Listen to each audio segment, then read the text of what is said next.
Because firefighters say the fire broke out near where they store the chemicals here. It just lit up the sky. You could see the flames from miles away, the smoke billowing into the night sky. The flames were like at least 200 feet up in the air. People were working the night shift at the Saputo cheese factory when the fire broke out. Just got to get out of here fast. They say it was a dangerous situation. Big blaze, it's the chemical room, so it's pretty dangerous, you know. Firefighters say they were dealing with chemicals like ammonia and chlorine, and they had to evacuate the neighborhoods around the factory. And firefighters say the blaze started in the older part of the factory, made with lots of wood. We knew instantly the amount of fire we had. 11 fire departments were called in. Ladder trucks from Essex Junction and Williston doused the flames from above. One firefighter was sent to the hospital after he fell from a ladder. The chief says they were ready for this fire. I mean, it's the one you try to plan for that you figure will never come, but, you know, fortunately we knew right off what it was. Now, Hansburg police say more than 50 people were evacuated because of the hazmat situation here at the factory. They set up a sheltered CVU for anyone that needed a place to stay. Mike 2, Kilo 1, we got a F2 wire heading up to the Swan Station. A scene that can play out any day along the northern border. Border agents taking down drug traffickers. You got one subject that peeled off from the stop. He's headed over to that southernmost red barn. Border Patrol's Swanton sector spans 195 miles from northern New York to Maine. Kilo 1, go ahead. This is the sector's special response team. We've blurred their faces to protect their identity.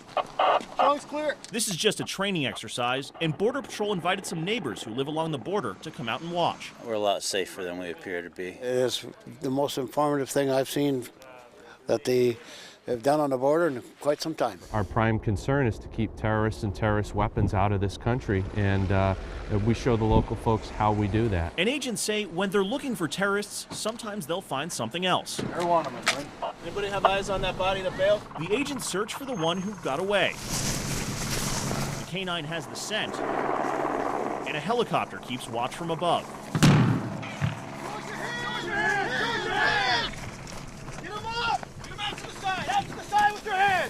Spread! Cover! Do not move! Contact! Cover, cover!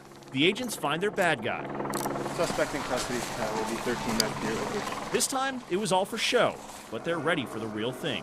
In Swanton, Matt Gearin, News Channel 5.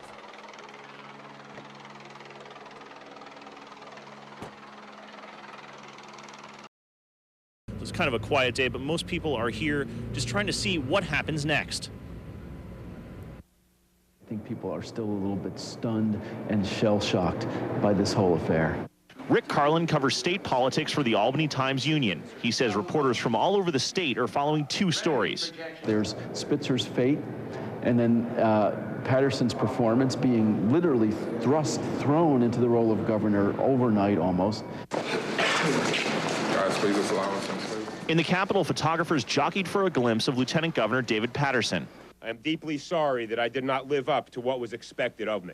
But many are also saying Spitzer's problems didn't end with his decision to resign. Eliot Spitzer's looking at legal problems, and there's a chance he could go to prison, which, you know, given his reputation as a crime fighter and a tough crime fighter, is just an amazing turn of events. Ken Lovett used to write for the Plattsburgh Press-Republican. Now he reports from Albany for the New York Post. He says Patterson is scrambling to put together his administration. He and his staff are busy working. They've got a budget to deal with by the April 1st deadline. There's a staff to build around them. Now, we've been here in Albany for 4 days now, and just want to give you a sense of what it's like here. Take a look at this. This is the scene in the plaza in front of the Capitol building. There are news trucks from Buffalo to New York City. Everyone's here reporting on this situation. And today, as we mentioned before, everyone was here to hear from Lieutenant Governor David Patterson. He made his first remarks today. They may still be in high school, but don't let that fool you. These students are serious musicians gearing up for a musical tour some professionals only dream about. We start in Beijing and play at the Beijing Concert Hall, and then we move to the Shanghai Concert Hall. Then we'll be playing in a small town of just a few million people called Hangzhou, and then we wind up our tour in Hong Kong.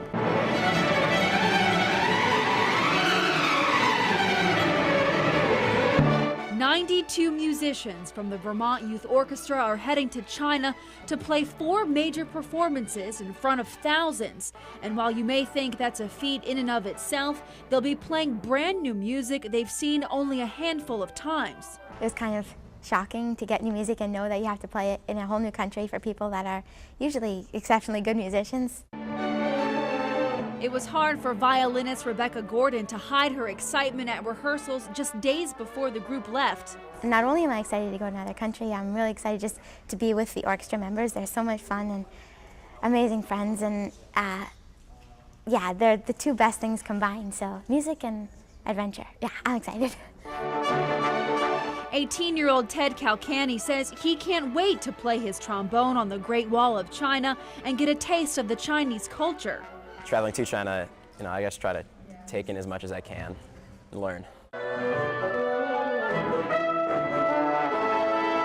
But most of all, they hope the 2-week trip will make them better musicians and provide a real eye-opener if they make music their career.